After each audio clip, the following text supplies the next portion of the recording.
Welcome to The Explainer. So, today we're going to dig into the one business strategy that will probably decide who makes it and who doesn't in the next decade. And it all comes down to a really simple question. Are you just hearing noise or are you truly listening? All right, to really get this, we've got to start with a story about a giant that went completely deaf. A company that, and this wasn't that long ago, was literally on top of the world. So, get this. In 2007, Nokia owned half, 50% of the entire global cell phone market. I mean, think about that for a second.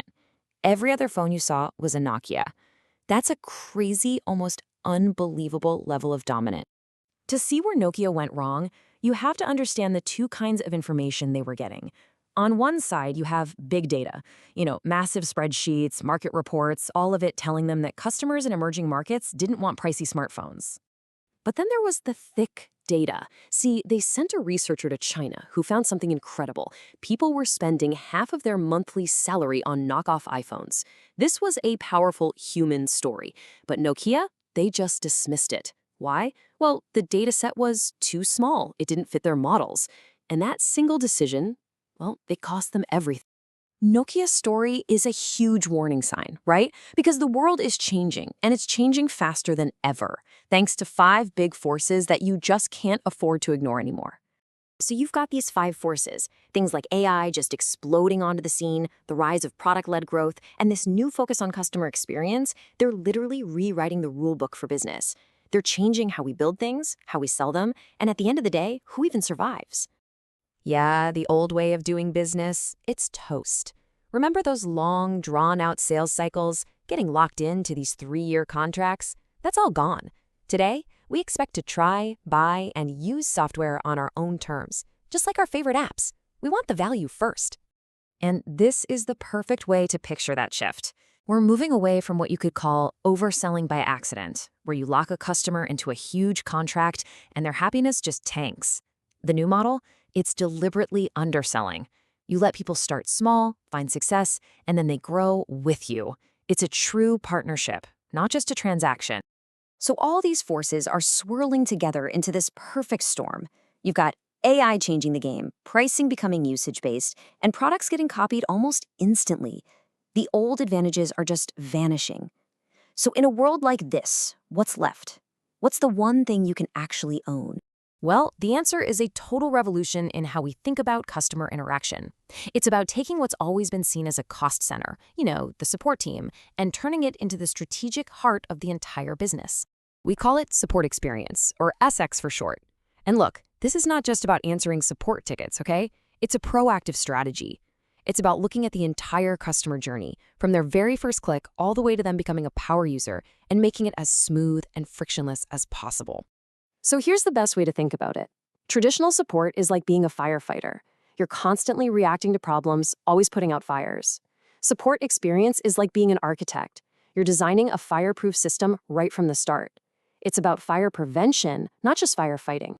And here's the kicker. When you really nail support experience, it doesn't just sit off in a corner by itself. It becomes the foundation that lifts up everything else. Your product gets better, your brand gets stronger, and even your own employees have a better experience. Okay, so that's the good news. But what happens when you get this wrong? Let's look at another giant that fell, this time not with a big bang, but with a slow, silent decay of their customer experience. You probably remember this one, the collapse of Silicon Valley Bank back in 2023. It looked so sudden, right? A panic, a bank run, and boom, gone in 48 hours. But the money troubles were just the final domino to fall. The real problem had been building up silently for years. See, SVB was deep in what we call the yellow state problem. Their customer experience was just so clunky and old school, requiring physical paperwork for basic stuff. It wasn't bad enough to make people scream, but it was just annoying enough that clients were slowly, quietly moving their business to more modern banks. They didn't complain, they just left. And you know why companies are so blind to this kind of slow bleed? Because all these little warning signs are trapped in silos. Sales here's one thing, support here's something else, but nobody's putting the pieces together to see the whole scary picture. So we try to measure this stuff, right? We send out those surveys after you talk to support asking, how satisfied are you? But here's the thing, that's a lagging indicator. It only tells you about one single moment that already happened. Or we ask the classic question, how likely are you to recommend us? The huge problem here is that response rates are tiny, often in the single digits, and you only ever hear from the people who are super happy or the ones who are furious. The quiet majority, the ones who are actually drifting away, total silence. So whether it's CSAT, NPS, or CES, they all have the same fatal flaw. They are all stuck looking in the rearview mirror.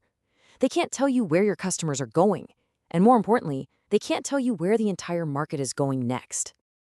Steve Jobs understood this on a really deep level. He didn't ignore customers, he just listened differently. He knew that to build the future, you had to look past the numbers and listen for the needs people can't even put into words yet. His job, as he put it, was to read things that are not yet on the page. And that's really what this all boils down to. That thick data that Nokia completely missed, that yellow state problem that doomed SVB, all those insights are already there. They're in your support chats, your community forums, your sales calls. Your customers are telling you the future right now. The only question left is, are you actually set up to listen?